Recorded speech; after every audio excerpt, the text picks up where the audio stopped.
আসসালামু আলাইকুম প্রিয় দর্শক, একটি হৃদয় বেদনার ঘটনা। জানি না কোন মায়ের বুক খালি হয়েছে। একটি লাশ এই জায়গায় পাওয়া গেছে এবং অনেক মানুষ দাঁড়িয়ে আছেন, দেখছেন।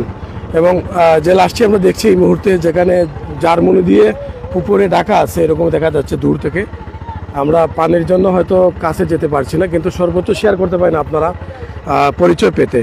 এবং যাদের যদি আত্মীয় স্বজন নিখোঁজ হয়ে থাকেন তাহলে অবশ্যই যোগাযোগ করতে পারেন আপনারা, এবং আপনাদেরকে আমরা যোগাযোগের ঠিকানাটা বলে দেব। এই মুহূর্তে আমরা আপনাদেরকে দেখাচ্ছি যে সকাল থেকেই মানুষ এখানে ভিড় করছেন এবং হঠাৎ করে তারা লাশ দেখতে পান এবং লাশ এই খালে পড়ে আছে, যেখানে অনেক মানুষ দেখার জন্য এখানে এসেছেন। আমরা ছাতক উপজেলা থেকে প্রত্যেক জায়গা থেকে কিন্তু আপনাদেরকে আমরা এই নিউজগুলো দিয়ে থাকি। আজকের এই যে ঘটনাটি, এবং জানি না কোন মায়ের বুক খালি হয়েছে। রয়েছি সিলেট টু সুনামগঞ্জ মহাসড়কের পাশেই, যেখানে রাউলির এবং চেসানের ঠিক মধ্যখানে আমরা রয়েছি, এবং সেখানে এই লাশটি পাওয়া গেছে। এবং আমরা দেখছি তো আধা ঘন্টা আগে 9:30 আমরা দেখছি বাসি বাসি আর আওর থাকে ও আওর থাকে কিছু বুঝা যায় না, লাশ করে বুঝা গেলা।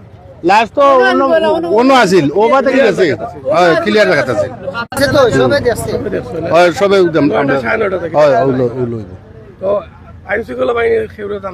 না আমরা তো একটু আগে খবর পাইছো, আমরা তো খেউর না জানি না।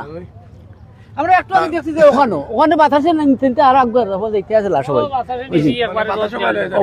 আনছে ওবাই থেকে লাশ আইছে, অনেক আওয়ার থেকে পাইছি।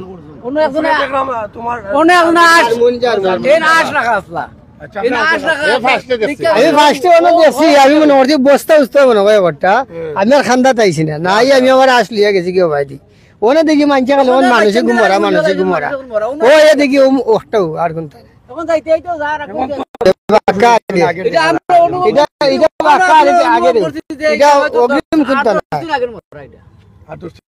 সব চুল টুল জড়ি গেছে, শরীরে কোনো খাবার জোর নাই, কিচ্ছু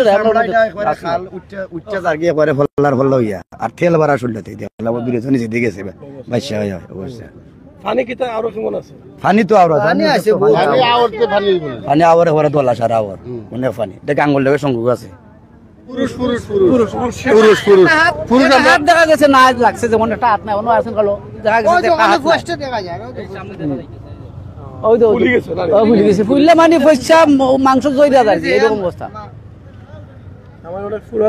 অনেক পুরানা হয়তো আমার সম্ভবত 8-10 দিন আগের এইরকম একটা